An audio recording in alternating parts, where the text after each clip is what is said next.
I was standing by the roadside, savoring some skewers with great enjoyment. At the same time, just as expected, I saw my girlfriend Elizabeth show up in Nicholas's WeChat moments. The caption read, "The food you make is the best cure in the world." After being stood up by Elizabeth so many times, my heart had long since gone numb. I was even thinking that I should just break up already and let the two of them be together. Chapter 01. I bit into a piece of beef tendon, watching the name, Elizabeth, flash on my phone screen, feeling only that it was slowing down my skewer eating pace. I was about to ignore it when my palm accidentally brushed the screen and answered the call. Left with no choice, I picked up, annoyed. "What is it?"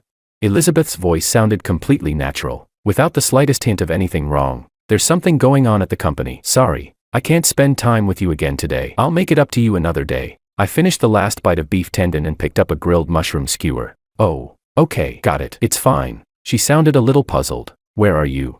I glanced around. The place was loud and crowded, definitely not the kind of noise you'd hear at Swan Banquet. Oh, I suddenly felt like having skewers. So, yeah, grilled mushrooms really do taste better this way. Why do you always decide things on your own? I had a friend reserve that place for us. If you don't go, you're wasting their effort. What am I supposed to say to them?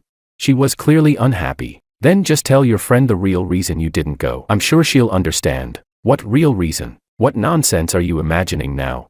I sighed. Is Nicholas feeling any better? Her voice dropped, and she sounded a bit guilty. How do you know? No, it's not like that. Listen to me. No need. I get it. If I don't eat the skewers now, they'll get cold. See you. I hung up. Handsome guy. Your grilled eggplant. Oh, thanks. Ah, garlic grilled eggplant, my favorite. As for why Elizabeth stood me up this time, you didn't need a brain to figure it out. On the way to Swan Banquet, I had seen a post Nicholas made. It's mealtime, but I feel awful. No appetite at all. Don't feel like eating anything. So I had the driver turn around and head straight to the food street for skewers. It had become a conditioned reflex by now. Ever since Elizabeth got familiar with Nicholas, she had always put him first. Nicholas was originally a newly hired office clerk at Elizabeth's company, a fresh graduate full of youth and energy. Her evaluation of him went from "he's unbelievably stupid, sometimes I really want to fire him," to "he's actually pretty hardworking, and his life isn't easy." I knew right then that she had developed feelings, and at some point, no idea when, it started. Whenever Nicholas ran into trouble in his personal life, Elizabeth would be the first to step in and help. I watched it all happen, powerless and helpless. It wasn't like we never argued. We did, plenty of times. But every answer she gave was always so light and dismissive. "He's just a student who just graduated and doesn't really have friends here. I'm just caring about an employee. Anniversaries aren't that important anyway. If you really care, I can make it up to you later." But he had stomach pain, so I had to take care of him. You've had stomach pain before too. You should understand how uncomfortable that is. Right? You only twisted your ankle, but he had a fever. You do know which is more serious, don't you?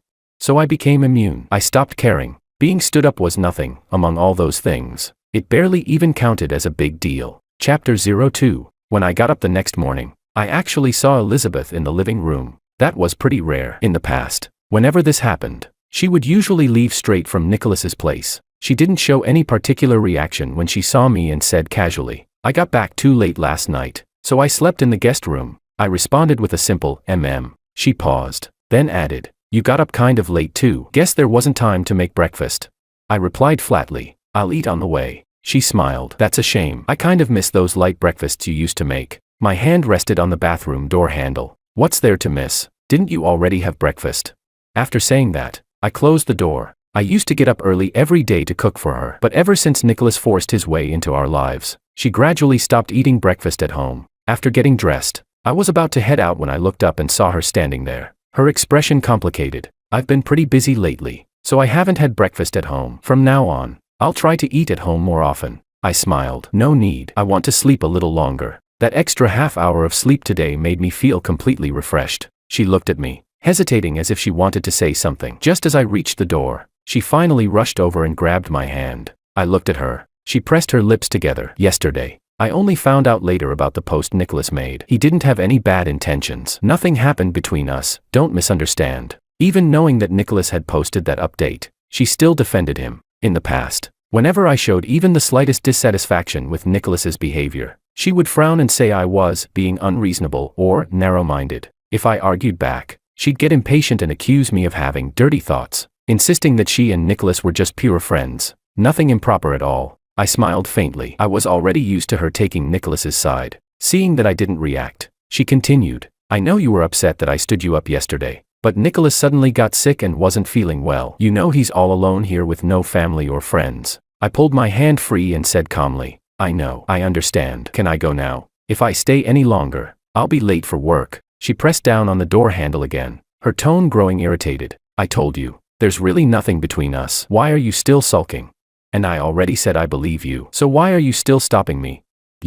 I'm really going to be late. I'm leaving. I didn't bother with her reaction and walked out directly. Chapter 03. When I got home in the evening, I headed straight for the bedroom, grabbed some clothes, and got ready to take a shower. As I passed by the study, I heard Elizabeth's voice coming from inside. Send it to me. I'll help you do it. It's fine. This isn't much work. I can finish it quickly myself. Haha. Alright, I'll treat you to a meal sometime then. I knew it. Elizabeth was helping Nicholas with his work again. Once before, I had asked her to help me grade my students' exam papers. She dragged it out for 2 days, and when I finally asked about it, she snapped impatiently on the spot. Can't I relax and have some fun on the weekend? Your own stuff is your responsibility. Helping you is a favor, not an obligation. In the end, I stayed up late working overtime to finish it myself, but after Nicholas joined her company, there were many things he didn't know how to do, and she lowered herself to personally help him handle everything. When I asked her about it, she said, it's normal for someone who just entered society to not know a lot. Weren't you the same when you first started teaching?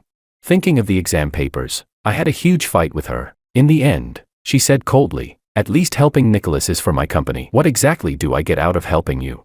That Cold War lasted a long time, but clearly, I hadn't drained the water from my brain, because I still forgave her after a half-hearted apology. After showering, I went back to the bedroom and started watching a TV show on my tablet. A while later, the bedroom door opened. I looked up. Elizabeth climbed onto the bed with a somewhat helpless smile and hugged me. You're home and didn't even call me, just went off to entertain yourself. Your wife just finished working and is really hungry. Why don't you ask Nicholas to cook for you? Her body stiffened, and her expression darkened. Why do you have to drag Nicholas into everything? Can you stop thinking so dirty? I put down the tablet. No, not really. You helped him with work for so long, him cooking for you would just be returning the favor. Right, paying back the debt. She froze. You heard that? Then she frowned. I already said Nicholas just entered society. It's normal for me to help him. Right, and this is for the company too. Only if the work is done well can the company grow. You have a share in the company too. To put it another way, only if the company makes money can I give us a good life. Why can't you understand that? She did remember that I had invested my parents' inheritance into the company. But when I asked her to fire Nicholas, she said, I'm the boss. Are you the boss? I replied calmly, I really don't understand. All I know is that if our school had a teacher who'd been there for over half a year and still couldn't handle basic teaching, they would have been fired long ago. Elizabeth let out a long sigh. Fine. I'll urge him to get familiar with the job, and I'll try not to help him anymore. If you have any student assignments in the future, you can give them to me. I'll help you handle them. Is that okay? Anyway, I'm hungry now. Husband, go make me a late-night snack. We haven't eaten together in a long time. She coaxed me ingratiatingly. Clearly, she still remembered that incident from before. No need. You were right back then. Everyone should handle their own things. Besides, I already ate outside before coming home. Order takeout yourself. Her face went cold instantly. After 2 seconds of silence, she turned around and slammed the door as she left. Chapter 04. After that day, Elizabeth and I slipped back into a Cold War. But unlike before, when every Cold War left me anxious, distracted, and unable to focus on anything, I was ridiculously happy these past few days on my own. And unlike before, I definitely didn't swallow my pride and beg her to make up the very next day. However, at 9 o'clock one night a week later, her best friend Roxana called me. The message was brief. Ezekiel, come to the bar near the company. Elizabeth. I hung up before she could finish. That group of co-workers turned friends at her company never liked me anyway. They thought a middle school teacher like me wasn't worthy of Elizabeth. This young, capable, independent woman. Whenever Elizabeth occasionally brought me to company gatherings, they'd basically shove me aside. Even when they talked to me, it was always laced with sarcasm and backhanded remarks. I couldn't even stop smiling. If I did, Elizabeth would accuse me of being a sore loser. Looking back now, I was honestly pathetic, but I have to admit, I kind of deserved it. Roxana kept calling. I rejected the call, then blocked her. After that, I started calling real estate agents to schedule apartment viewings. Within that week, I picked out a new place. The apartment I was currently living in belonged to Elizabeth. Not only was it close to her company, it was also far from my school. Waking up early every day left me groggy and drained. Most of the time I had no energy at all. Colleagues at my school even advised me to see a doctor because my complexion looked genuinely awful every single day. With a schedule like that, how could I possibly be okay? Chapter 05. After Roxana was blocked, her friends started calling me one by one. I had just hung up with the agent when another call came in. I was about to block this one too, but when I saw the caller ID, Luna, I answered. Among that group, Luna had always been the kindest to me. She never joined her friends in throwing shade my way, so I figured I'd return the courtesy. She spoke cautiously. Ezekiel, Elizabeth's really drunk. She keeps calling your name. Could you come over, just for a bit? Have Nicholas pick her up. I'm genuinely busy. Packing was no small task, but today's Saturday, and honestly, there really isn't anything going on between her and Nicholas. Suddenly, a loud crash came through the phone, followed by Elizabeth yelling, "Hang up, why are you calling him? What's there to explain to him?" Not wanting to put Luna in an awkward position, I hung up first. After finishing packing, I collapsed onto the sofa and casually scrolled through WeChat moments. Sure enough, Nicholas didn't disappoint. He'd posted an update. Feel bad for someone drunk like this and her boyfriend doesn't care. Guess I'll have to step up as a lowly employee. The attached photo was Elizabeth asleep. I felt strangely calm. After putting my phone down, I even had the random urge to give the post a like. But packing had exhausted me. When I lazily picked up my phone again a bit later, I couldn't find that post no matter how much I refreshed. At that moment, I heard the sound of a key turning outside the door. When the door opened, Elizabeth, who was supposed to be dead drunk, stood in front of me with a dark, icy expression. Chapter 06. Ezekiel, you're really something. Are you determined to keep being this stubborn with me? I didn't do anything, did I? I genuinely didn't understand what she was accusing me of. Your girlfriend got drunk. You didn't care at all and even told another man to pick me up. In the past, whenever we fought, you'd come looking for me the very next day. This time it's been a whole week, and you haven't sent me a single message. Her eyes were bloodshot as she stared at me. There was even panic in them, because after some self-reflection, I realized I should give you some space, I said unhurriedly, and telling Nicholas to pick you up was also part of that reflection. I trust that you two are just pure friends. Isn't that a good thing?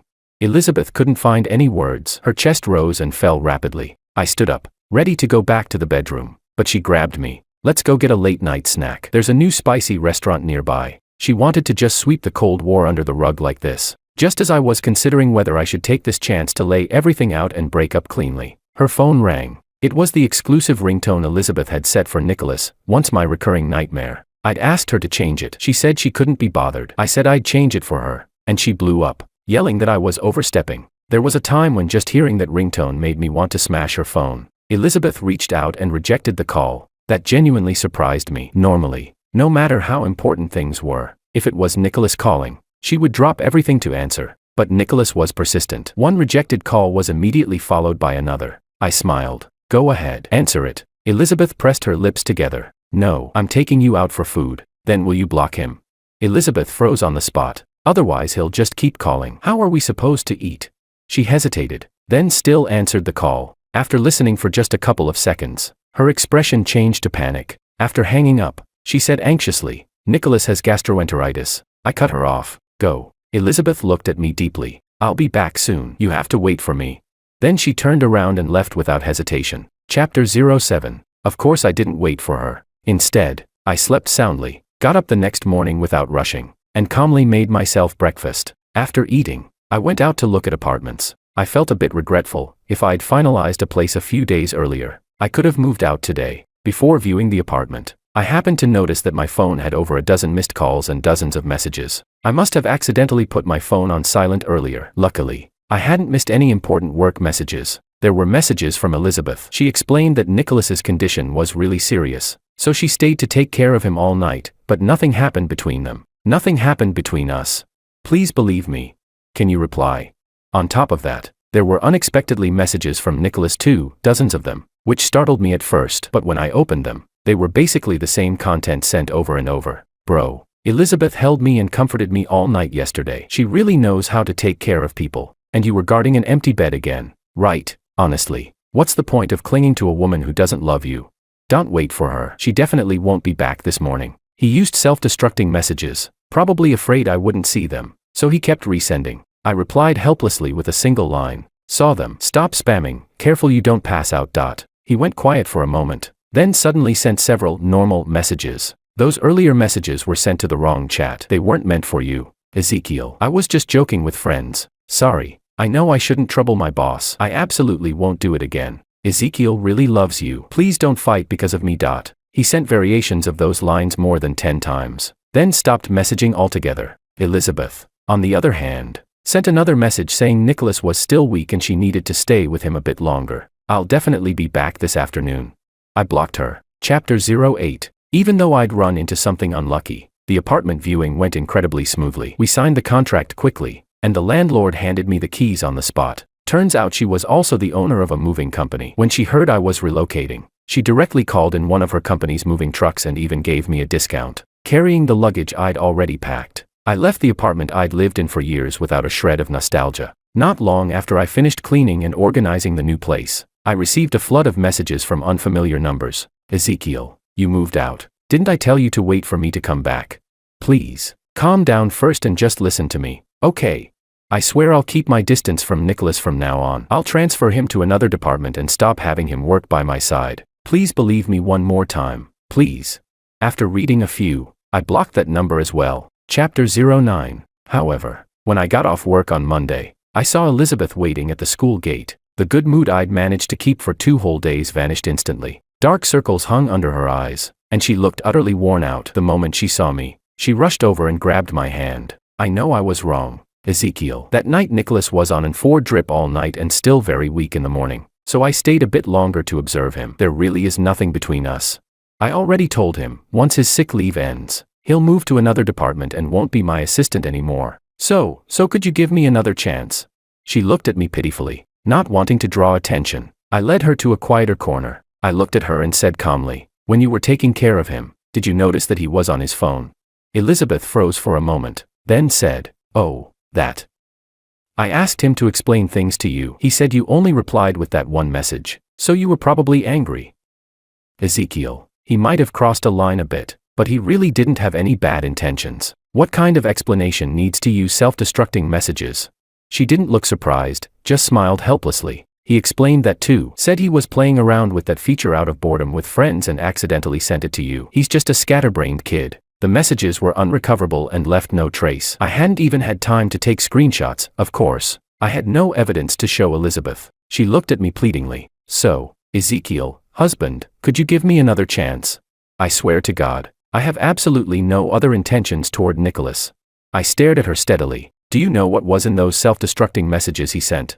I repeated every single message Nicholas had sent to me. Elizabeth first looked incredulous, then turned awkward. Ezekiel, I know you don't like him. I really will keep my distance from him from now on. I can do that. So, she paused, then lowered her voice. Please don't say those things anymore. She didn't believe me. She thought I was slandering Nicholas out of jealousy. I took 2 steps back, my mind completely calm. Maybe deep down I still had a trace of affection left for her, but her words erased even that last bit. Elizabeth, there's something I've been meaning to say for a long time. I'll say it now. Elizabeth stiffened, panic flashing across her face. Don't say it.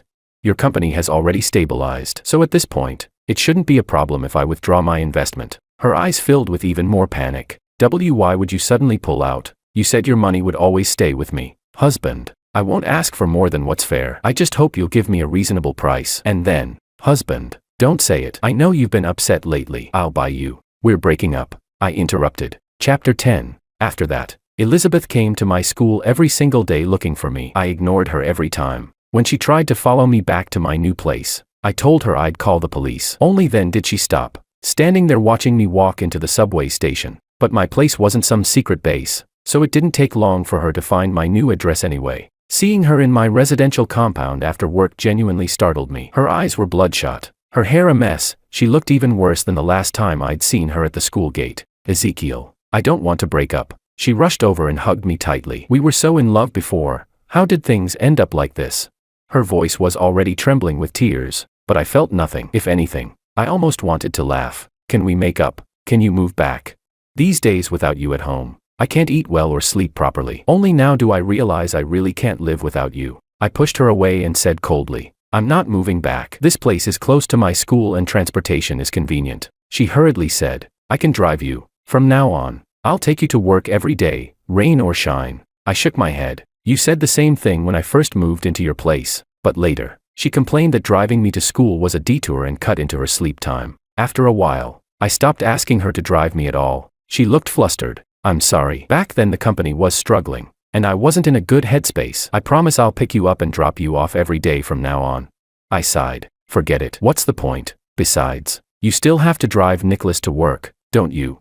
I'll talk to him. I'll tell him to take the subway himself from now on. Line 5 just opened there anyway. My teaching workload has been heavy lately. We'll talk if there's time. I was really tired and didn't want to say any more. Chapter 11. Elizabeth still refused to give up. She actually rented the apartment right next door to mine and started getting up early every day to make breakfast for me. In the evenings, despite always being a workaholic, she somehow managed to get back early every day before I got off work, cook dinner, and ask me to come over to eat. I mostly ignored her. She didn't get angry either. Occasionally, when I was in a rush in the morning or too lazy to cook after work, I'd begrudgingly go over for a meal. She'd be happy beyond belief. That day during dinner, she kept glancing at me repeatedly. I wanted to ignore it, but it was honestly killing my appetite, so I asked what was wrong. As soon as I spoke, she put down her chopsticks and looked at me seriously. I've thought it through. I really handled things terribly before. I admit that during that time, the pressure from the company was overwhelming, and I wanted to find somewhere to relax. Even though I'm absolutely sure I never fell for Nicholas, emotionally, I did stray. I'm sorry, husband. I'll talk to Nicholas, compensate him properly, then let him resign. From now on, you'll always come first. I won't value anyone more than you. So, she looked at me cautiously. Can we not break up? Her eyes were full of affection. I, on the other hand, instantly lost my appetite. If she'd said this earlier, back when we still fought, I probably would have cried with joy on the spot. I put down my chopsticks. Just as I was about to speak, a phone ringtone rang abruptly. It wasn't my phone. It was Elizabeth's. I instinctively glanced at the screen. The name Nicholas was flashing nonstop. It was Nicholas, not Nicholas, and that ringtone. I've already deleted the special ringtone I set for him. Elizabeth ignored the call and stared at me nervously. Husband, believe me, I really am changing. I neither agreed nor disagreed. I only asked. You're not answering it. She shook her head frantically and immediately rejected the call. I mean it. From now on, you'll absolutely be my top priority. Then answer it first, I said indifferently. Only after that are you qualified to talk about from now on. She stared at me blankly, then clenched her teeth. Okay, I'll make things clear with him right now. Chapter 12. Elizabeth failed to make things clear with Nicholas because he broke down crying on the phone, saying he was going to kill himself. She spoke incoherently, saying that a human life was at stake, but that she would definitely explain everything to Nicholas and asked me to wait for her. Naturally, I didn't stop her, nor did I suggest calling the police to handle it. She gave me one last worried look, then walked out without looking back. I returned to my own apartment, and soon after received a message from Nicholas. Old man, she still came to me. Go ahead and be mad. Serve you right if you're furious to death. Nicholas had been quiet as a mouse these past few days. I'd known he wouldn't behave himself for long. Sure enough, he'd been holding back something big for exactly this moment. What he didn't know was that I deliberately never blocked him, precisely because I was waiting for this. Before going to bed that night, he sent several more messages. She slept with me. Why aren't you talking? Smashing walls and throwing things in rage. Bro, I didn't want to send this before bed and ruin your rest, but I really couldn't hold it in. I know you're reading. Why not reply? Are you really that furious? The way you stubbornly refuse to admit defeat is honestly pretty ugly. Let go early. It's better for both of us. Finally, he sent a nude photo of the two of them in bed. By the way, she's really wild in bed. Bet it's been a long time since you experienced that. I shrugged at my phone. Chapter 13. When Elizabeth rushed back, she happened to see me heading out to throw away the trash. I'm sorry, husband. I broke my word again, but I've already made everything clear with him. He'll resign next Monday, and he won't appear in our lives ever again. If you're still angry, I can move out and wait until you cool down. Please don't leave. Okay. I was surprised she suddenly said that, then quickly realized she must have seen the suitcase sitting in my living room behind me. I looked at her and smiled. Never appear again. Did Nicholas promise you that? She hurriedly said. I was the one who brought it up. I told him not to disturb us anymore. Elizabeth, just for this one night, you changed clothes, and judging by your appearance, you even washed your hair and took a shower, didn't you? Her eyes flickered, because it took a lot of effort to persuade him to let go. I worked up a sweat, and I was afraid I'd smell and bother you, so I showered first. I sighed. Elizabeth, I really did love you once. She became emotional. I did too. Husband, I still love you very much now. If that's the case, then I hope you can respect the time we once loved each other. Calmly, I sent her several videos, She opened them in confusion. After just one glance, she froze in place like an ice sculpture. They were screen recordings of the photos and messages he'd sent me the night before. I'd started recording my screen the moment his messages came in. Elizabeth's eyes went hollow and despairing. She slowly crouched down, covering her face with one hand, choking as she said, He said he wanted to have what he once had. As long as I satisfied him this one time, he'd disappear from my life forever. Ezekiel, you're not going to forgive me anymore, are you? I answered with an unrelated sentence. Think carefully about the shares. Chapter 14. In the end, Elizabeth bought out my shares at a very generous price. Nicholas was not present that day, most likely because Elizabeth had strictly forbidden him from showing up. I'm the one who wronged you, Ezekiel, she said. She looked haggard and exhausted. The neighborhood you're living in now has a great location. You don't need to move again. I'll be the one to leave. Naturally, I wasn't planning to move anyway. I'd packed my luggage that day because I had already resigned from my teaching job and planned to take a break and travel around for a while. And just as she said, that neighborhood was in a great location. Even without commuting to work, it was still very convenient to live there. Before we parted, she hugged me tightly. I'm sorry. I'm so sorry. I'm so sorry. My shoulder was soaked with her tears, but all I felt inside was irritation. Chapter 15. On the day I left, while waiting to board at the airport, I received another message from Nicholas. Elizabeth and I got our marriage certificate. Really wish you could come to our wedding, but you're probably off on some heartbreak trip, so I guess that's not happening. Elizabeth even said she's going to transfer the company's legal ownership to me. Don't be sad though, you'll definitely find someone suitable for you in the future, like some twice or thrice divorced 80-year-old grandma. It seemed he was far from happy about Elizabeth buying my shares at such a high price. He was clearly doing everything he could to get under my skin. I glanced at another notification, a bank alert showing a transfer of over 10 million. The sender was Elizabeth. I estimated it was probably most of her assets. Well then, looks like Nicholas would have to fend for himself from now on. I smiled, replied to him with a simple wish you happiness, and then blocked him as well. Chapter 16. 3 months later, when I returned from my travels, everything had changed dramatically. Luna told me that after Elizabeth transferred the company's legal ownership to Nicholas, she gave each of their friends a large sum of money to leave the company. After that, she let Nicholas make whatever reckless staffing decisions he wanted. Elizabeth also took out loans everywhere to start new business ventures. By the time Nicholas finally realized what was happening, the debt on his shoulders was so massive he couldn't repay it even in 10 lifetimes. He snapped. He demanded that Elizabeth pay off the debts, claiming they were joint marital liabilities. Elizabeth sneered and told him that when they registered the marriage, she had used a fake ID, so the marriage certificate was invalid. Nicholas then claimed he'd seen Elizabeth's pregnancy report, but she remained completely unmoved and said she'd already had the child aborted. In his breakdown, Nicholas got into a violent fight with Elizabeth. The two of them ended up tumbling down the stairs together. Nicholas suffered a high-level spinal injury, leaving him paralyzed, and the injury also destroyed his sexual function entirely. Elizabeth hit her head. By the time she was rushed to the hospital, it was already too late. Luna begged me, "Please, Ezekiel, I know Elizabeth did you wrong before, but could you, for the sake of what you once had, come and see her one last time?" Thinking about the money sitting in my bank account, I agreed. On the day of Elizabeth's funeral, I went. Unlike me, she was an orphan, so the funeral arrangements were handled by that group of friends. As scenes from our past together replayed in my mind, I felt utterly calm, as if those memories belonged to someone else. Looking at the photo in the black frame, I felt like I was staring at a stranger. I realized that whether it was love or hatred, I no longer felt even the slightest emotion toward Elizabeth. After lining up to offer incense and bow, I quietly left the funeral. Goodbye, Elizabeth.